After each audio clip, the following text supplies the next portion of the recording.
Good afternoon, ARC Teacher Network. Thank you for joining us this afternoon. I feel like years have gone by since we have been on this screen together. That's just an indication of how much life happens in a month worth of time during the middle of a pandemic.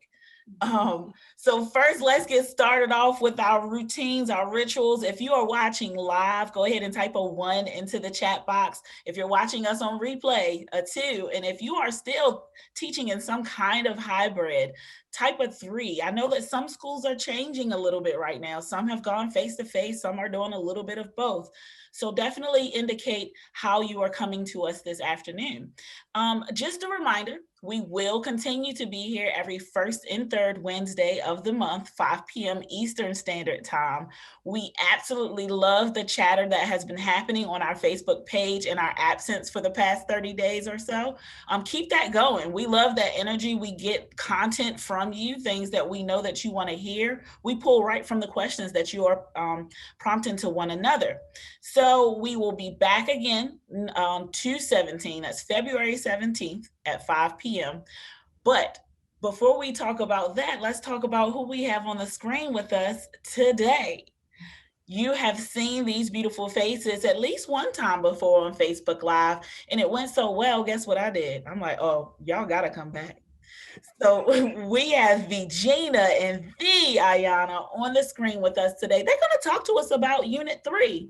That's pretty much where everybody should be right now, regardless of what theme it is. You should be in Unit 3. So we're going to talk about some do's and don'ts. We're going to talk about how to set yourself up for success. And maybe answer some of those questions that you have going in the back of your mind. So before we get started, ladies, please do me a favor and introduce yourself one more time because some of our audience members are new. Ayonna, can we start with you? Sure. Hi, everyone. I'm Ayonna Fair. I am the Director of Reading, Assessment, and Instruction for American Reading Company, and also an executive coach. And I'm Gina Cline. I'm the Chief Program Officer at American Reading Company and one of the authors of ARC Core. And I can't tell you how often I am reading our Facebook page at 2 o'clock in the morning on a Saturday. And I am so excited that we are here to talk about Unit 3. Unit 3 is my favorite because I think genre is a way of thinking about how to engage with authors in a much deeper way. When we think about fiction and why authors write fiction, particularly in genres, traditional tales, historical fiction, sci-fi, even family stories, that authors pick those genres to talk about specific kinds of themes and deep issues that resonate in this moment at this time and that help us think about who we want to be and why. And I just think some of the deepest conversations that I get to have with students are in these units, because these books really bring out that kind of depth. So I am so excited to talk about Unit 3. And I guess I'm just going to keep going to say, as Ayonna and I were talking about a theme for today, I think the major theme to talk about in Unit 3 at the beginning is, and then we're going to talk about theme topic versus theme, because that's one of the things that happens in this unit, right? Is that a theme topic is like love. And a theme is that love conquers all or doesn't. That's a theme. So a theme topic of Unit 3 is scaffolding. And a theme topic is scaffolding, and a theme is, there's a really important difference between scaffolding and dumbing down. And that when we dumb down, when we simplify too much, we rob students of the opportunity to engage with grade level work. And our students deserve the opportunity to engage successfully with grade level work, which doesn't mean successfully the first time, doesn't mean there's no struggle. If students could do this on their own the first time, why do they need a teacher? Our jobs are to give them the supports they need to engage productively with grade level work, it should be a little hard. And it should take our teaching to help them get it. Or they could just do it on their own, and then we're not stretching them. So today, we're going to start with talking about the difference between scaffolding and oversimplification. And we're going to start by looking at Unit 3 for third grade traditional tales as an example, and talk about the ways that we can scaffold that are not robbing it of the richness and complexity. And I'm going to pause. I'm sure Ayonna has things to say about that. Yeah, of course I do, Gina. I think the thing that I would say is just thinking about Unit 3 and with that same excitement that Gina is coming to Unit 3 with, is like Unit 3 is really exciting because I think it gives the kids an opportunity to think about their identity and their connection to the text as well. And I think that Unit 3 does a lot of that work. And I think it's the same for teachers too, who maybe didn't have the same experience of the kinds of questions that happen in Unit 3, the kind of thinking that happens in Unit 3, they're also learning. And that was one of the things that I heard from a teacher about American historical fiction. I said, what are you excited about for Unit 3? And this teacher said, well, I'm excited because my kids are making connections already, looking at the books and saying, oh, this thing happened in the past, but it also connects to what I'm seeing today on the news, for example. And to me, that is such a powerful thing to be happening, even before they're even getting any lessons about what's happening for this particular unit or the specifics about American historical fiction, but the importance of that. And that teacher then was like, yeah, I didn't read any of these kinds of books. No one asked me about what the author was saying, who was missing from these kinds of texts.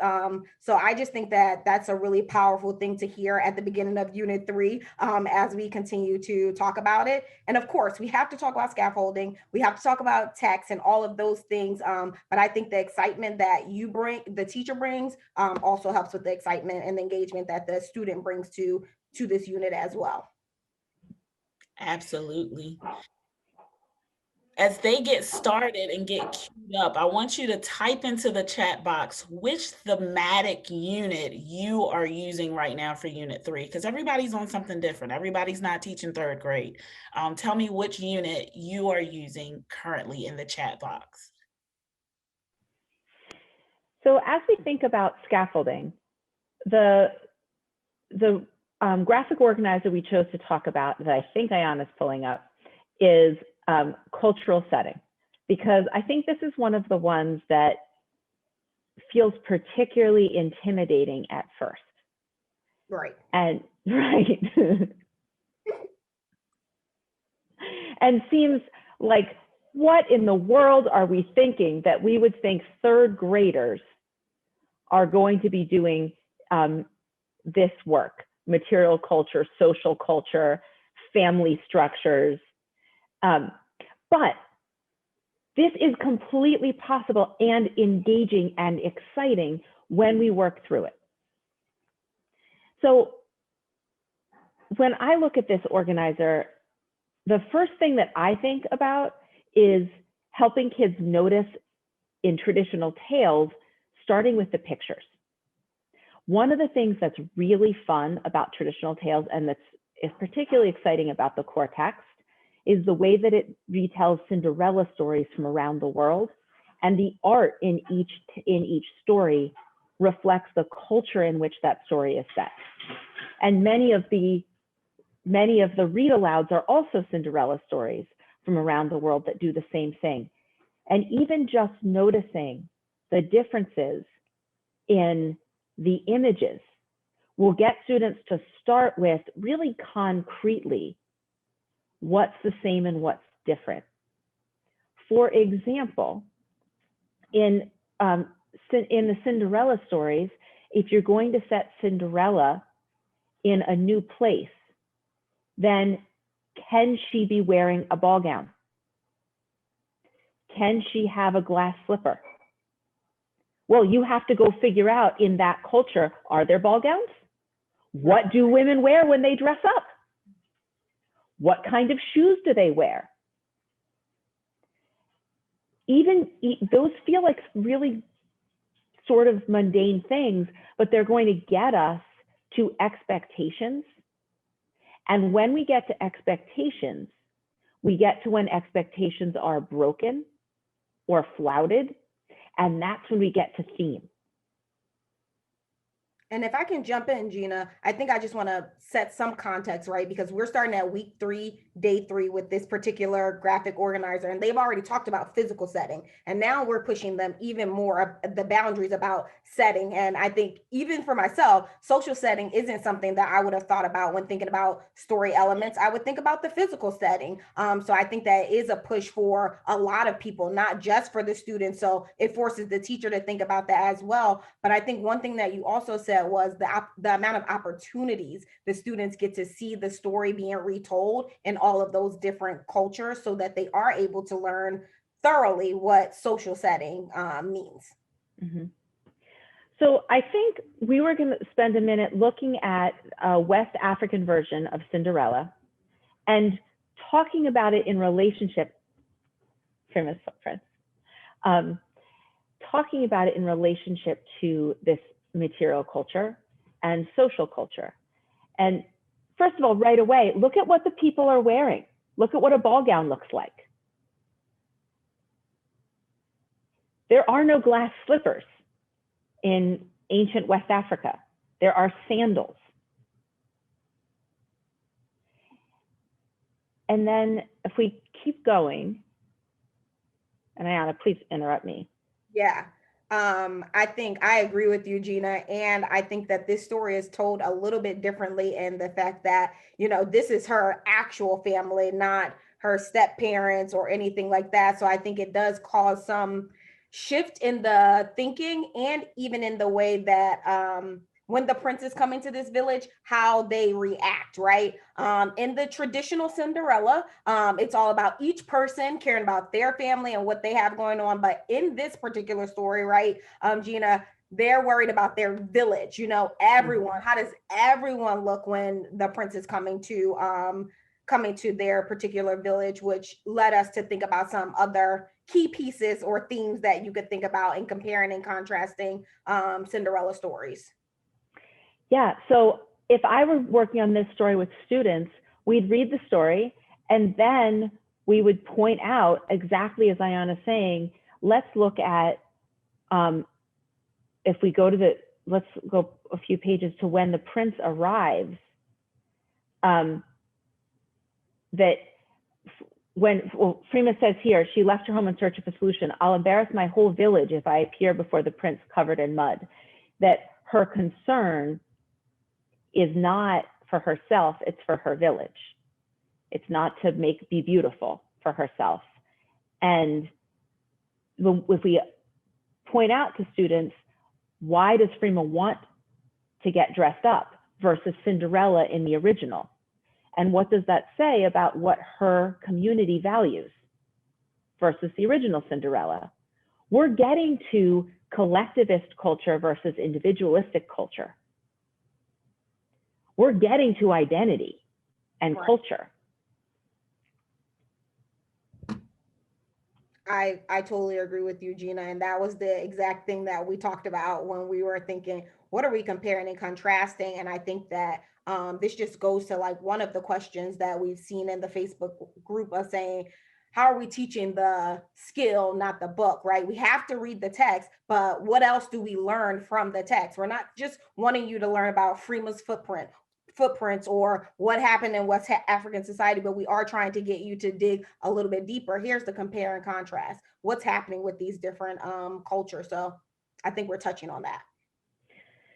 You also said something, I think, about the skill. And I think that I see that question a lot. And we are not teaching texts, but when we think about skill, I think I would push teachers to go deeper on what they mean by skill. That identifying theme is not small. I mean, in graduate school, people write 400-page theses dissertations arguing with each other on the themes of books other people have already written 400-page dissertations on. You know, it's theme is an ongoing deep analysis. So we could spend 9 weeks on what are the messages stories tell us, and we're nowhere near scratching the surface of that topic, because the messages that books tell us, that our society tells us, we can choose to take in and internalize, or we can choose to resist or reframe. I mean, that's a lifelong skill and journey, particularly given our not particularly wonderful history in terms of valuing different cultures and diversity, and the messages that we don't want our children to internalize. Another way to get to that in this page, I'm sorry, Sherry, you were going to say something. I was just going to say, I think for me, that's what speaks the loudest when we're looking at this particular text, but also talking about genre unit in general. It's helping students in some way or another to be culturally aware. It's literally opening up their eyes to see things that they haven't seen or thought about before. So as a teacher, the teacher in me is giddy about the ability to teach multiple different things through one text. There's so much that we could learn from this text. And there's no right answer. There's no one right thing to teach here. Students may notice that the print says, "You're covered in the flowers of my country, and that is more beautiful than most expensive clothing." Well, that's a really interesting statement. Well, maybe we want to go back and look at what the print says in each story. What does the print value? Mm-hmm. What should you value in somebody you might want to spend your life with? That's an interesting question. Still interesting as a grown-up. Like, there's lots of ways to use comparison across these texts to help students identify dozens of themes in each of these stories. Mm-hmm.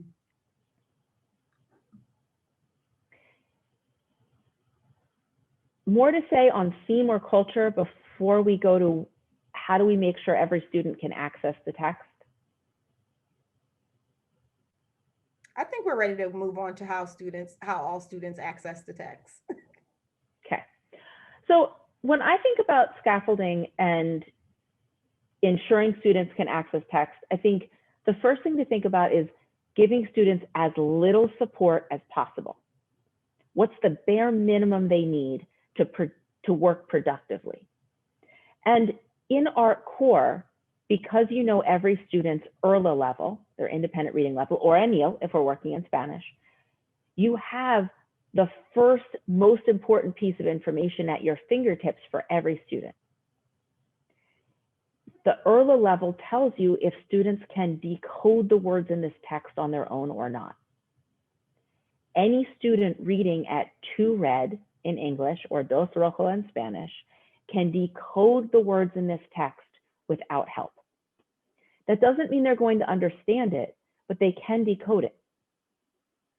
So if I know that I have students who are reading below 2 red, then I know that actually what I'm asking them to do with the text is going to be impossible unless I either read the text to them, have them listen to a read aloud of it, and we do have recordings of the text in School Pace Connect, or have them buddy read with a partner. It also depends. A student at 1 red who can already decode 3-syllable words, but not be irregular words of 2 red, I'm going to have that student do buddy reading because there's very few words here that are going to be hard. And they'll buddy read with somebody who might be a little higher and can help with a couple words. A student at 1 blue who's still decoding only 1-syllable words and has lots more decoding work to do, equally brilliant child, decoding is not the thing they've mastered yet. That child's going to listen to a read aloud of this text first while they're following along, so that they can engage in the ideas too. Right. But if every student in my class is reading at the 2 red level or higher, there's no reason to read the text aloud to them, except if I want to model what fluent reading looks like and read 1 paragraph or something, but the students can read it. That doesn't mean they can understand it on their own. but I'm already breaking down which students need my intervention and which don't. Anybody reading 2 read or higher, going to read this text on their own. Maybe 1 read, 2 read, and a buddy. Below that, maybe with me or listening to a read aloud of it. Students at 2 read can decode anything, but if there's a text, if there's a phrase in the text that is academic or literary, they may not have the problem-solving skills around those literary vocabulary words and context clues to figure it out. They may not. If they consistently have those skills, they're a white level reader. They're ready to read white level text, not 2 read. So those students, we might ask them to notice which words they don't know, and we're going to work on them together afterwards. I have to stop you because I have to recap some things that I know teachers are needing to hear right now. So one of the things that I listen and I hear Gina talking about are examples or ideas on ways that you can group students so that when you're using grade level text, they're getting what they need out of it. I heard buddy reading. I heard the teacher read aloud. I've seen teachers do separate breakout sessions for students with like power goals and then read aloud the on grade level text with them. I heard you talk about vocabulary. I heard you talk about having groups of students together that are working on specific words that are found throughout this particular text that will help them to consume it. So teachers, if you're out there thinking, I have a classroom full of students, or maybe a half classroom full of students that aren't reading on grade level, how do I even get them to consume this text? These are right now examples of how you can do that. The other thing that I hear Gina saying that I'm hoping that teachers are picking up, if you understand and know what each of the reading levels of taxonomy requires, if you understand what a 2R reader needs to know and be able to do, same with 1R, you are better able to group them as a teacher. You're better able to understand who they are as the student and then provide them with the resources that they need to excel. So I hope we're listening into that, and I'm jotting down bullet points left and right, learning as you're talking. And But just to go off of what you said, Sherry, right? Like, I think Gina is talking about the core text, but we can even take that lower to when we're talking about our independent text, right? Because there are also going to be students who aren't reading on grade level just yet, or maybe not able to access any of our independent baskets in the classroom that they might be in. So what do you do then? And I think the same strategies that Gina just gave to access this particular core text are the same strategies that you can also use to access those independent baskets. So if I'm thinking about this with a class of students and we look at the text together, we've read it, either they've read it on their own and then we come back together to talk about it. A small group hung out with me in the main room and everybody else went off to their small groups or whatever. We come back. This is the best part about Zoom. You can differentiate for each group differently. And then we had this exact conversation about this Cinderella, about Frima versus the other Cinderella, why they wanted to be dressed up, what the princes said, asked the students to notice that. Then we can go right to, okay, as you're reading today. Now I looked at the graphic organizer and I used parts of the graphic organizer to center our conversation. I don't care if the students fill out the organizer. This is not a test of can students fill out boxes. These graphic organizers are thinking scaffolds for getting to deep stuff. We noticed clothes and how clothes related to why people would want to look a certain way and how that reflects different values in different cultures. So interesting. And that quote from the prince, I put right in material culture. The flowers are more beautiful than a dress. Mm-hmm. Wow. So I might write that on there. We might just talk about it. And then every student goes to an independent book. All we talked about today was the clothes and the jewelry and how that related to what people value. as you read traditional tales today, notice the clothes and the jewelry, the weapons, and what that says about what people in that story value. Just like we did here. And it's a conversation starter. The point is deep thinking, not filling out the boxes. Yep. That's exactly what I was getting ready to repeat, is just this idea of critical thinking, right? Making those connections versus saying you must fill out every single one of these boxes that are here. Just because you're not on grade level instruction doesn't mean that you're not reading on grade level, doesn't mean that you can't think at this level, doesn't mean that you can't use your conversation to have these kinds of conversations with your classmates, with your teacher at this grade level instruction. Yeah. Be much more fun in terms of writing for the day. We look at the organizer together. Don't make this organizer simpler. This is a rich conversation starter for an entire week or two of lessons.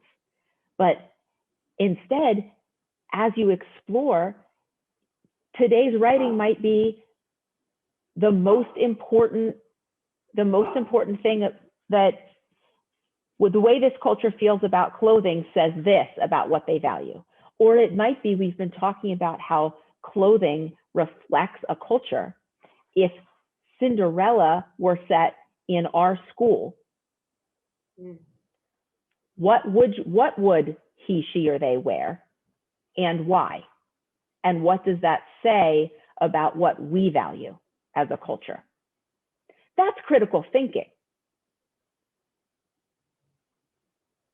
And it's getting them to what they're going to do, right? At the end, is write their own traditional tale. And then you can say, well, what are the people, and wherever you decide you want to tell your traditional tale, what do they wear? What is the jewelry that they wear? What is the kind of clothing? What's the setting there? Is the kind of, I think, ultimate, right? Is like that they're able to do exactly what they've done by reading all of these traditional tales. The next thing is I'm going to analyze that this traditional tale, and then I'm going to create my own. And I think if we can continue to think about how that goes up blooms, right? Describe, analyze, and then create. I think that that's a very key piece to think about genre, and that's whatever genre you're in.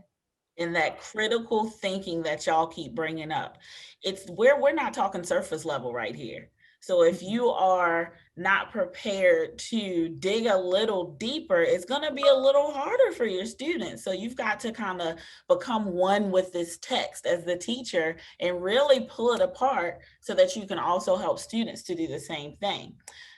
We could talk for hours about Unit 3, and we could talk for hours about scaffolding. As a last remark, because we do have to close, what do you want people to walk away feeling empowered to do, Gina, where Unit 3 is concerned? I'm a teacher. I'm not feeling that great right now. Empower me to make it through this unit and to dig deeper. We're in a pandemic. We're of multiple pandemics at once, of multiple kinds. And children and adults, we're all struggling. And I think that fiction is a way to think about why we're where we are and who we want to be. And that the questions in these organizers are opportunities to engage students in deep critical thinking about themselves, their communities, their country, not to fill in boxes, not to get the right answer, but to become more engaged citizens who can critically consume the messages around them and make effective choices. Because if there is ever a moment that it is clear that we need to teach like our democracy depends on it, it's now, because it does. Be empowered, teachers. We are here. We are here to help. We are here to learn right alongside of you. None of us have done this before in this particular setting. So we are definitely holding hands together and learning and kind of making this happen together. We hope that you continue to join us and find value out of our Facebook Lives. Again, we will be back on February 17th at 5 p.m. Eastern Standard Time, where the topic is going to be something about middle school. So my middle school teachers out there who feel, oh man, Sherry never talks about anything middle school related, come back on February 17th and we'll have something for you. Ladies, thank you so much for joining us again this afternoon. Art Teacher Network, we'll see you on February 17th.